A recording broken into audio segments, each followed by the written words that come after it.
Hello à tous et bienvenue dans ce nouvel épisode avec Soubichan. Et aujourd'hui, on va parler d'une thématique dont on parle pas trop dans la communauté sud-asiatique.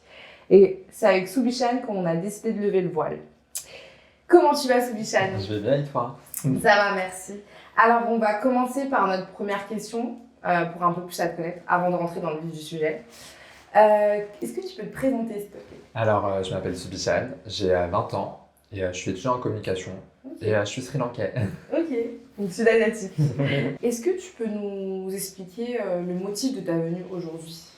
Alors, le motif, je pense que je suis venu ici pour, on va dire, aider les autres et aider un peu, comme tu l'as dit, à lever le voile sur ce tabou et à en parler, tout simplement, mais plus pour aider les autres.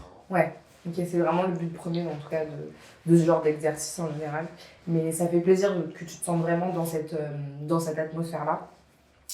On va peut-être parler de toi Okay. avant de parler de cette thématique. Ouais. Et en première question, je voulais savoir quand et comment est-ce que tu as su pour ton homosexualité? Alors, quand je l'ai toujours su, Ok. depuis tout petit, depuis, on va dire, depuis la primaire, je l'ai toujours su au fond de moi. Mais j'ai commencé à l'assumer à mes 13 ans, en quatrième. Et voilà, après comment, il n'y a pas vraiment de comment, c'est vraiment, c'était mes préférences et mes goûts, quoi. Mhm. Mais voilà. Ça s'est vu très jeune avec, par exemple, t'as des Euh, exemples un peu concrets Par exemple, Mhm. les jouets que je choisissais, Ok. ça se voyait beaucoup, je jouais beaucoup avec des poupées, des Ok. trucs roses, un peu girly, comme on le dit, même si le rose n'est pas que pour les femmes. Mais oui, ça se voyait sur ça en fait, Ok. que j'étais plus attiré par ça et j'avais beaucoup plus d'amis et de facilité à parler avec les filles que les garçons. Et je l'ai vite compris que en fait, c'est juste parce que j'étais un peu intimidé par rapport à eux, parce qu'il y avait aussi une attirance derrière. Ok, donc t'as senti l'attirance venir Ouais. après, ça a commencé Voilà. vraiment par tes préférences Voilà. et puis après ton attirance C'est ça. ok, physique et sexuelle. Ok. Aujourd'hui, du coup, si t'en parles, c'est que t'as certainement fait ton coming out, je suppose. Oui, je l'ai fait. Heureusement pour moi, parce que c'est pas moi qui t'ai Outé, amené. Ouais, outé, c'est le mot, outé. Je voulais savoir du coup comment s'est passé ton coming out, comment est-ce que tu l'as fait? J'ai eu plusieurs étapes dans le coming out. Ça s'est étalé sur plusieurs années pour moi. D'abord avec mes amis, Ok. en quatrième. Je l'ai dit à peu près, on va dire, je l'ai dit à ma classe en fait, parce qu'on me soulève plus avec cette question de la fameuse question est-ce que t'es PD, est-ce que t'es gay? C'est la fameuse question. Et ça m'avait tellement saoulé que je l'ai balancé comme une bombe. J'ai dit oui, je le suis. Et après, il y a eu tout ce qui est un peu harcèlement et tout. Et par rapport à ma famille, cette même année-là, je l'avais dit à mes cousines aussi, à quelques de mes cousines aussi, et à mes sœurs, Ok. et à mon frère, mon jumeau, parce que j'en ai un. Et pour le coming out pour mes parents, le coming out le plus dur à faire, c'était cette année, il y a quelques semaines. Je l'ai fait à ma mère. Je lui ai dit la vérité, je lui ai clairement dit que j'étais gay, que j'avais une attirance pour les hommes et que je me voyais faire ma vie avec un homme. Ok. Et voilà. Et quelles ont été les différentes réactions? Donc là, en premier temps, tu m'as parlé de l'harcèlement de la part de tes amis. Est-ce que tu peux nous en parler un peu? Oui, oui. Alors pour la question de l'harcèlement, c'est quelque chose, en fait, depuis tout petit, j'en ai eu, de l'harcèlement, j'en ai vécu.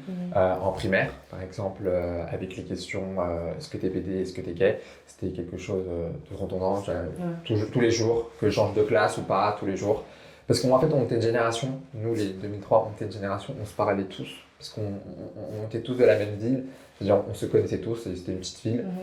Et mais l'harcèlement que j'ai vraiment ressenti, c'était après avoir fait mon coming out, où c'était encore plus dur, parce que je pensais que le moment où je vais assumer et je vais répondre à leurs questions, ça va me faciliter la chose, mais c'était clairement pas ça.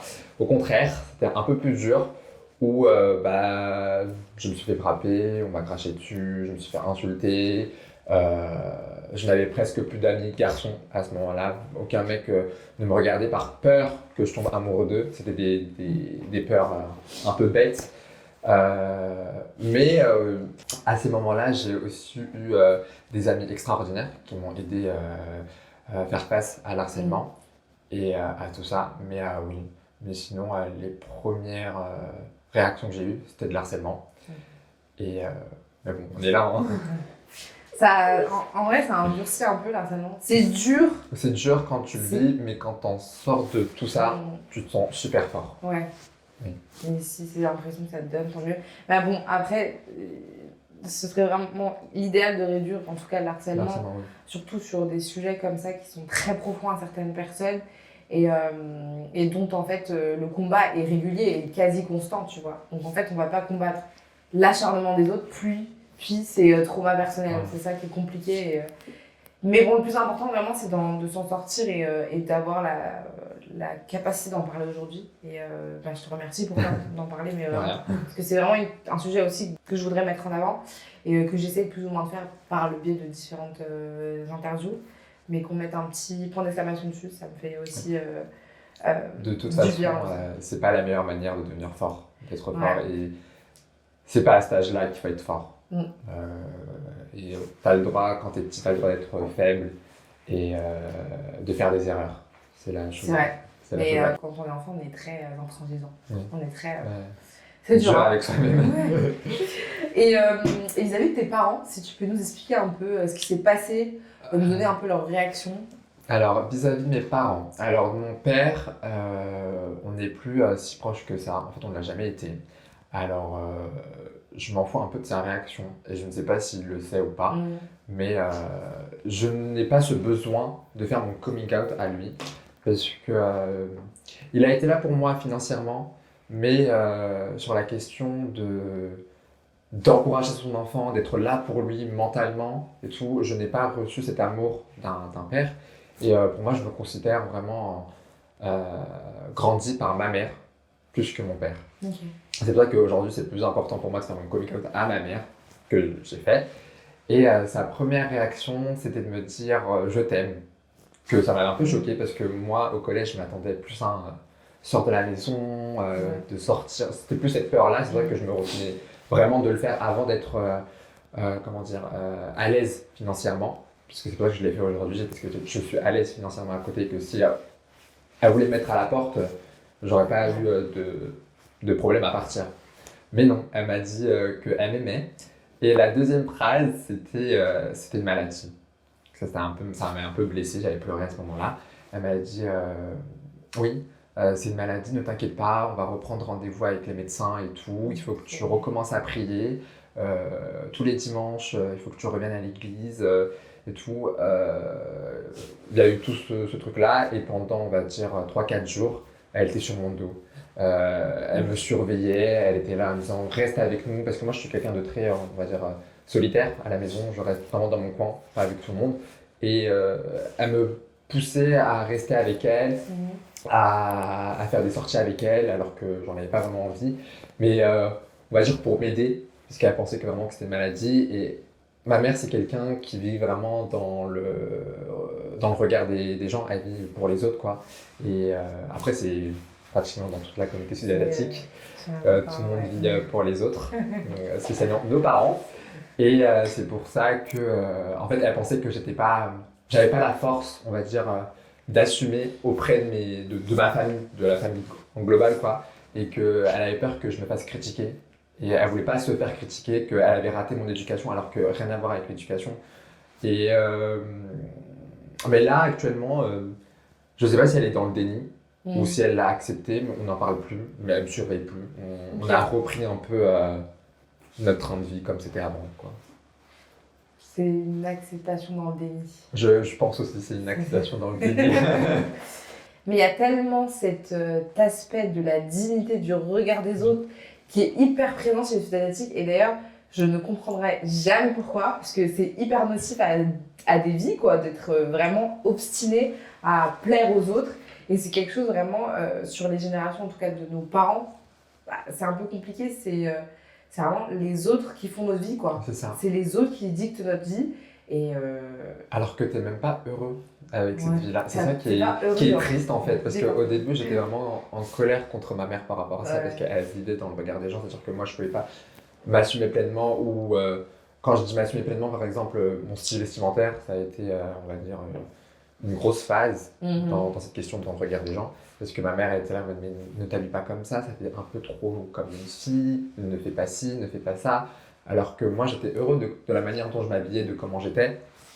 Et je trouvais ça super triste. Parce que ma mère était là, à chaque fois, elle trouvait mon vêtement beau, quand elle me le disait, tu t'habilles super bien. Mais à chaque fois, elle disait, oui, mais tata, elle va parler. Oui, non, non, non, ton grand-père, il va dire ça. Et tout. Et c'est toujours pour le regard des gens, alors que faut pas. Un conseil, c'est de vivre pour soi-même. C'est assez compliqué quand t'aimes profondément tes parents, t'as envie de leur plaire, donc tu vas leur plaire comme eux veulent que tu leur plaises en vrai, donc c'est un peu compliqué.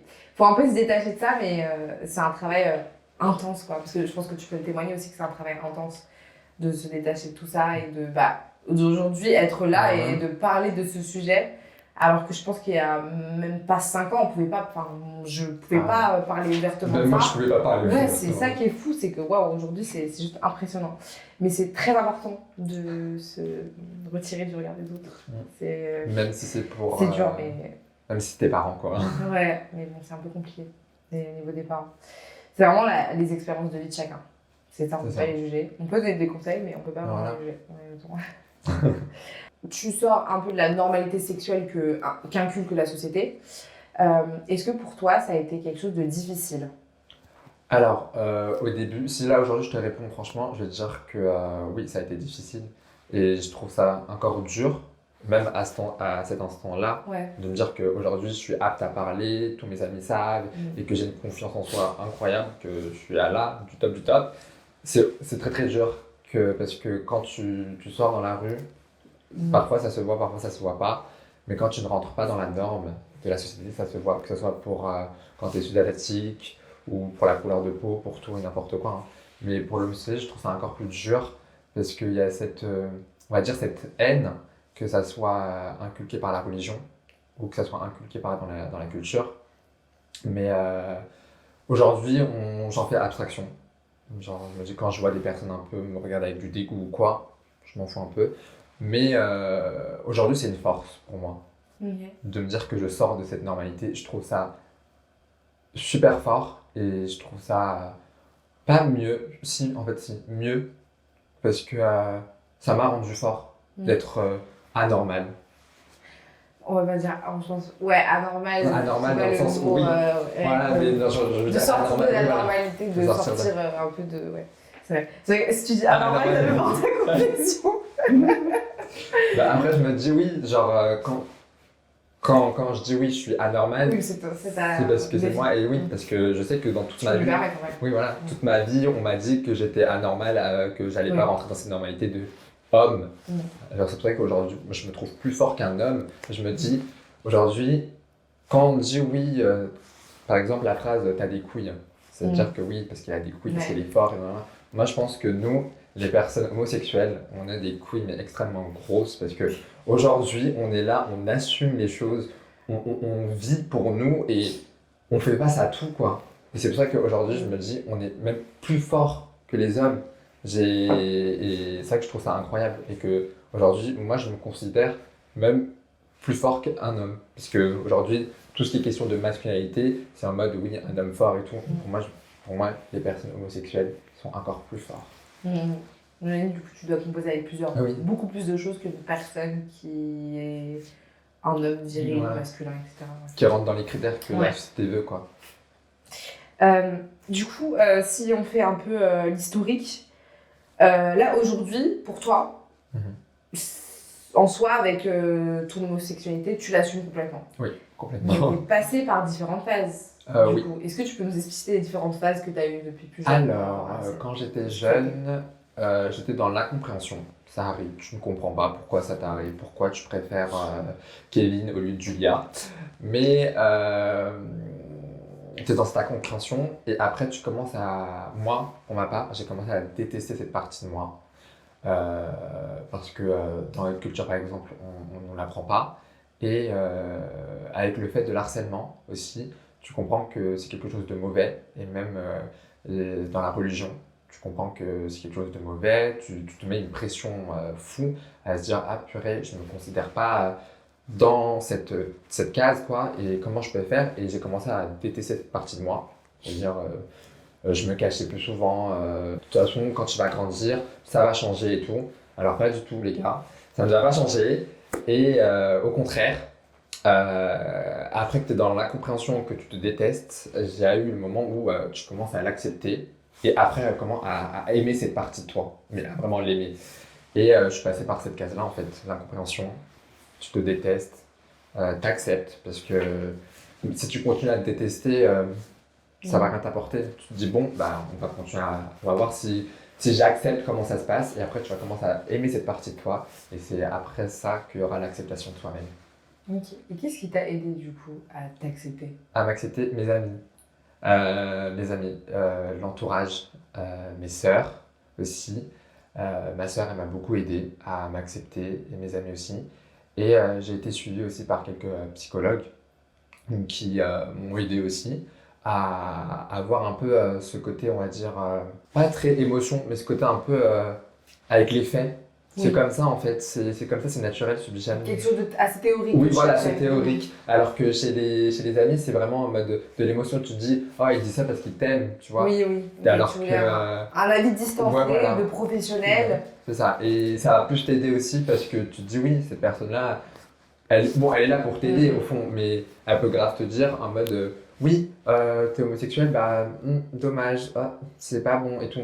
C'est pour ça qu'il faut bien chercher les psychologues avec qui tu veux parler de ça, et ce n'est pas grave hein, si tu n'arrives pas à parler de la première séance ou à la deuxième séance, tu peux changer de psychologue. Et ton entourage, c'est quelque chose qui va beaucoup t'aider à avancer, que ça soit ta famille, tes amis.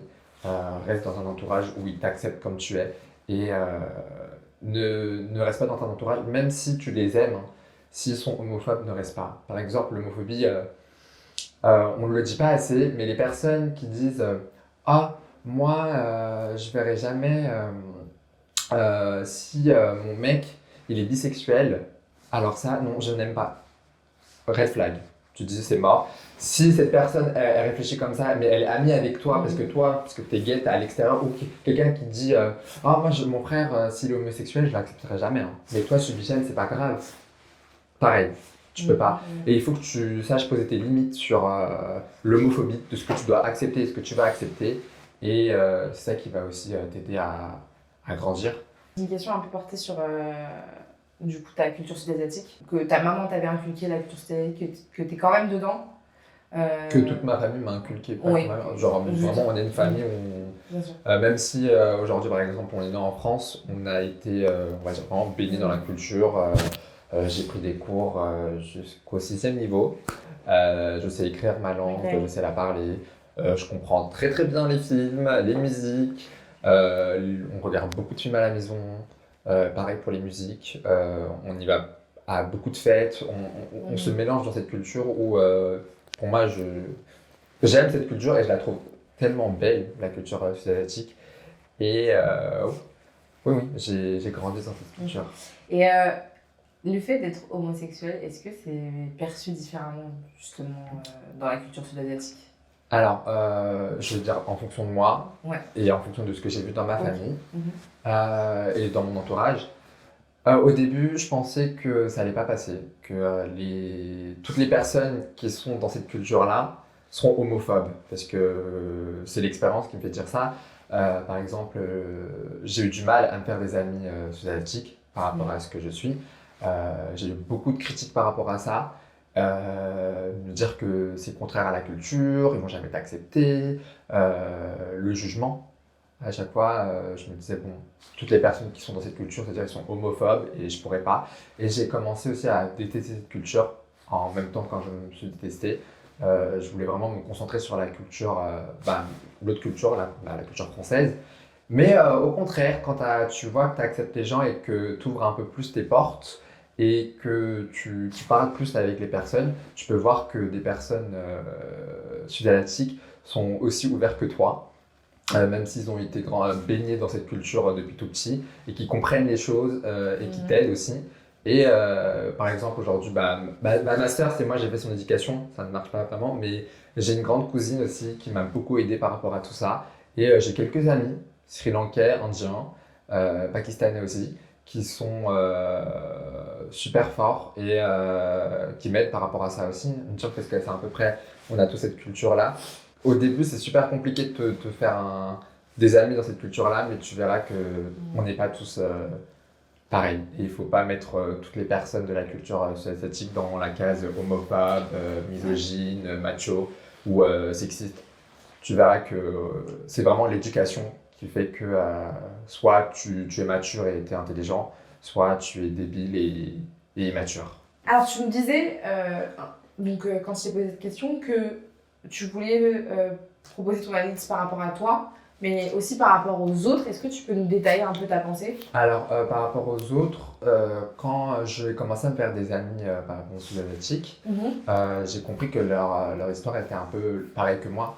Genre, Ok. ils sont passés par cette phase de détester la propre culture parce qu'ils pensaient qu'ils n'avaient jamais trouvé quelqu'un d'aussi ouvert, on va dire. Parce que quand tu vois que t'es petit et que tes cousins ne comprennent pas trop la chose, c'est-à-dire qu'ils sont immatures et que toi tu t'es fait outer, parce que je me suis fait outer par ma cousine dans la famille. Genre mes parents ils ne savaient pas, mais tous les autres savaient. Et que les gens ils ont commencé à te détester, à te mal te regarder, à te dire mais attends lui il est bizarre et tout. Et que aucun homme de ta famille ne voulait plus te parler.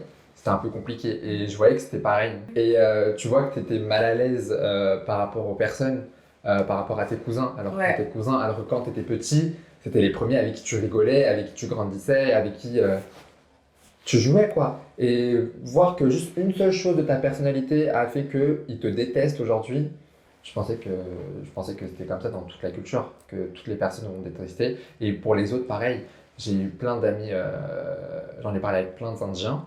C'était pareil, ils pensaient que la seule solution c'est de quitter la famille, de partir. Et même moi encore, il y a un an, je pensais ça. Je pensais que c'était de partir, de quitter la famille, de quitter la culture asiatique et tout.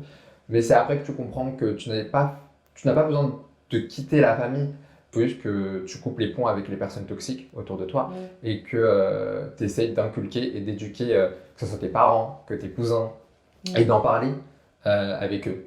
Ok. Donc, c'est vrai qu'en général, les combats comme ça, ça peut être hyper dense pour quelqu'un. Mais toi, dans tes combats, on a l'impression que genre, tu veux rester et que c'est les autres qui doivent faire en fonction de toi. C'est ça. Et ça, c'est une approche super intéressante, mais qui est en même temps fatigante. Non, C'est très fatigant. c'est fatigant. C'est Ouais. très fatigant que ce soit mentalement ou physiquement. C'est dur parce que le matin, quand tu te réveilles, tu te dis pas, je suis fort et tout. Yes, on va aller se battre.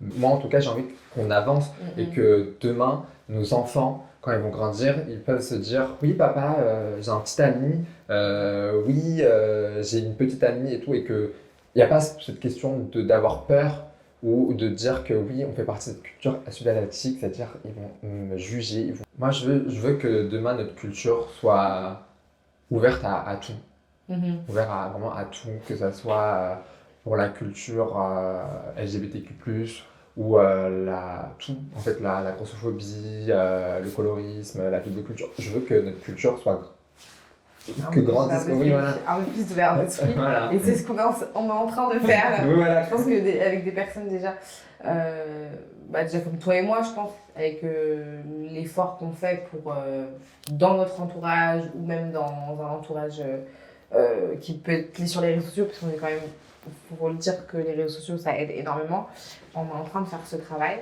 mais que ouais, c'est très dense. Et si on est à plusieurs, c'est ça qui est très, très, très intéressant et qui va en tout cas nous permettre d'ouvrir les yeux aux gens de la communauté. Je voulais te demander si tu avais des conseils à donner, des messages à offrir aux personnes qui ont été dans ton cas, qui sont dans ton cas aujourd'hui. Alors, les conseils et le message le plus important que je vais dire là, c'est vraiment de vous aimer. De vous aimer vous d'abord, avant d'aller chercher l'amour, avant de chercher quoi que ce soit. De vous aimer quand vous vous réveillez le matin. Aimez-vous physiquement et mentalement. Toutes les parties de votre corps, même si elles sont moches, même si elles sont belles, même si on s'en fout. Aimez-vous, c'est vraiment la chose qui va vous faire accepter tout ce que vous êtes à l'intérieur. Et pour l'homosexualité, c'est vraiment l'entourage. essayez de parler, essayez de grandir dans ça, faites des recherches, il y a tout sur internet, sur les réseaux sociaux. Mais le plus important, c'est vraiment aimez-vous et ayez confiance en vous, parce que c'est le truc qui va vous faire accepter la chose. Et il n'y a pas de honte, il n'y a pas de... C'est pas quelque chose de dégueulasse, c'est pas quelque chose qui est mal. Vous allez voir. Quand vous allez vous accepter et quand vous allez vous vivre vraiment pleinement, on va dire heureux avec votre homosexualité, ça va être incroyable. Et je vous le souhaite. Mais aimez-vous. Chaque matin quand vous vous réveillez, regardez-vous dans le miroir et dites que vous vous aimez. Vraiment des trucs un peu à la con, mais qui marche. Ouais. Parce que moi, c'est ce qui m'a aidé aussi, parce que au début, quand j'ai commencé à me détester, je me détestais physiquement et mentalement. Et après, il y a des hauts et des bas. Hein. Je ne vous dis pas que ça va être une montée et hop, on arrive. Hein. Ça va être une montée, une descente, une montée, une descente. Et vous allez voir, même pendant les moments où c'est, on va dire, en down, en bas, continuez à vous aimer, c'est pas grave. C'est pas grave d'être triste, c'est pas grave de pleurer, ce n'est pas grave de ne pas vouloir avancer. Chacun son temps. C'est pas parce que juste à côté, la dame, elle avance parce que, on va dire, elle a 28 ans, elle a fait sa carrière et tout, et que toi, tu as 28 ans et tu n'as encore rien fait. Ce n'est pas grave. Avance à ton rythme. Et surtout, écoute-toi et ne te force pas. Et aime-toi. C'est des choses les plus importantes. C'est beau, c'est beau. C'est vraiment un beau message, je pense. Et j'espère énormément que ça va aider des personnes, en tout cas, à évoluer sur ces sujets-là et aussi à s'accepter comme elles sont, parce que finalement, tu délivres aussi un message sur l'acceptation de soi. Et c'est quelque chose dont tout le monde est en train de travailler sur, tu vois. Peu importe l'âge, on est tous en plein processus de travail. Et c'est vrai que d'entendre que de quelqu'un qui a confiance en lui, ce genre de choses, ça nous permet aussi de travailler sur nous et de prendre ses conseils et de les appliquer, parce qu'on voit que la personne en face de nous est là, à l'aise, à s'assumer comme elle est. Donc c'est quand même très impressionnant et c'était un entretien super enrichissant. Je peux faire juste un autre message. Bien sûr. Parce que je sais que dans la communauté sud-asiatique, on se le dit pas, mais il y a beaucoup... c'est pas une question d'homophobie, en fait c'est une question d'homophobie parce que c'est la peur et c'est le manque de connaissances qui fait que tu as peur de ça. Quand tu ne connais pas quelque chose, c'est normal que tu as peur de ça. Okay. C'est pour ça. Et moi, je trouve que ce que tu fais déjà, c'est incroyable. Mais vraiment, c'est incroyable. Et, et que les personnes asiatiques, quand ils regardent cette vidéo, j'espère vraiment que quand ils vont voir, ils vont faire plus de recherches sur ça et dire qu'en fait, on est tous humains et tous égaux, que ça soit que tu es noir, clair de peau, mat, homme, femme, on est tous égaux et j'espère qu'ils vont tous s'aimer, que ça soit, même si tu n'es pas homosexuel ou pas, j'espère que tu vas regarder cette vidéo et que tu vas comprendre que la question ici, c'est d'être humain et de faire, on va dire, juste t'ouvrir tes bras, c'est tout, d'accepter les autres en fait. Et l'acceptation de soi, c'est vraiment d'accepter d'abord les autres avant soi-même. Oh, c'est bon. Merci beaucoup en tout cas pour cet entretien enrichissant et je voulais vraiment te remercier d'avoir partagé ton histoire. Surtout parce que c'est une thématique dont on ne parle pas et dont on a du mal à parler. Surtout parce que les personnes qui sont homosexuelles ont tendance à se cacher et à ne pas vraiment ouvrir la parole sur ce sujet-là. Et c'est vraiment très important en fait d'apporter ta fraîcheur, etc., d'expliquer un peu tous tes ressentis. Et je suis sûre et je suis quasi sûre qu'il y a des personnes qui vont tomber sur cette vidéo qui vont se dire waouh. Et je les incite même à venir te parler. Je vais mettre d'ailleurs ton Instagram. Ouais, vous pouvez, il n'y a pas de problème. Je suis ouvert à toute discussion. Tu l'avais plus ou moins signifié. Et par message, j'espère aussi que ça ouvrira les yeux à certaines personnes de la communauté qui ne sont pas enclins à accepter des personnes différentes de la norme inculquée par la société et par la culture sud-asiatique. Parce que je pense que on est tous pareils, on a nos préférences, nos envies, comme tout le monde. Et la sexualité, c'est quelque chose qui nous appartient et qui ne doit pas être jugé. Et je pense qu'elle est propre aussi à chacun. Donc je trouve que c'est super important. Je voulais vraiment vous inciter à tous à regarder cette vidéo. Je pense que vous serez tous intéressés par cette thématique et par la personnalité de Soubichan. Donc voilà, je vous dis à très bientôt pour un nouvel épisode. Salut!